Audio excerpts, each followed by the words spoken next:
கொற்றைக்குடை நேயர்களுக்கு சுப்பிரமணியனின் அன்பு வணக்கம். தமிழ் திரையுலகை கட்டியாண்ட கவியரசர் கண்ணதாசன் அவர்களின் பிறந்த நாள் நேற்று. இது அவரின் 100வது பிறந்த நாள். கவியால் புவியாண்ட கவித்துவ நாயகனின் 100வது பிறந்த நாள் இந்த ஆண்டு முழுவதும் கவியரசரின் நூற்றாண்டாக கொண்டாட கொற்றைக்குடை முடிவு செய்திருக்கிறது. தமிழுக்கும் தமிழர்களுக்கும் வாழ்வியல் கலாச்சாரத்தை, பண்பாட்டை தமிழ் சினிமா பாடல்களின் மூலம் உணர்த்தியவர் கவியரசர். பொழுதுபோக்கிற்கானது தானே என்று எண்ணாமல் பொறுப்பான அடிகளோடு பாடல் புனைந்தவர் கவியரசர். சினிமா பாடல்கள் தானே என்று நினைக்காமல் அப்பாடல்களுக்கும் இலக்கண சேலை கட்டி அழகு பார்த்தவர் கவியரசர். இன்றைக்கும் பாடல் படைக்கிறார்கள், பார்க்கிறோம்.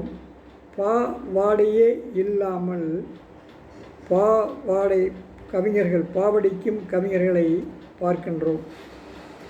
அங்கே கண்ணதாசனுடைய பாடல்களிலே மனைவி கணவன் மனைவி உறவு, மகன் தந்தை உறவு, அண்ணன் தம்பி உறவு, அக்காள் தங்கை உறவு, அப்பா மகன் உறவு, இப்படி அத்தனை உறவுகளையும் தன்னுடைய பாடல்களுக்குள்ளே அவர்களின் இதய உணர்வுகளை வடித்தவர் கவியரசர் கண்ணதாசன் அவர்கள்.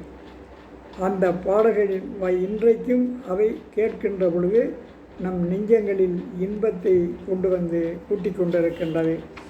அப்படிப்பட்ட பாடல் ஒன்றைத்தான் இன்றைக்கு உங்களுக்கு நினைவுபடுத்த நினைக்கிறேன். அன்பும் அறனும் உடைத்தாயின் இல்வாழ்க்கை, பண்பும் பயனுமது என்றான் குறளாசான்.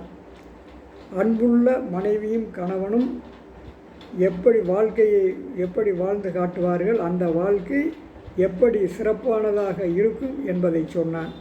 அதைத்தான் பாலும் பழமும் என்ற சினிமா படத்தின் வாயிலாக நாம் அன்றைக்கு பார்த்தோம். அதிலே வருகின்ற ஒரு பாடல் கவியரசர் கண்ணதாசனின் கைவண்ணத்திலே மிளிர்ந்தது. அதிலே வருகின்ற சில அடிகளை மட்டும் உங்களுக்கு நான் சொல்லப் போகிறேன். உண்ணும் அழகை பார்த்திருப்பாயே, உறங்க வைத்தே விழித்திருப்பாயே, கண்ணை இமை போல் காத்து நிற்பாயே, காதற் கொடியே கண் மலர்வாயே. இங்கே கணவன் தன் மனைவிக்கு பணிவிடை செய்கின்ற ஒரு நிலையை காட்டுகின்றது இந்த பாடல். இங்கே உண்ணும் அழகை பார்த்திருப்பாயே என்று அங்கே சொல்லுகின்ற பொழுது, கணவனுக்கு சாப்பாடு பரிமாறி பக்கத்திலேயே அமர்ந்து அவன் சாப்பிடுகின்ற அழகை பார்த்து கொண்டிருந்தவள் மனைவி.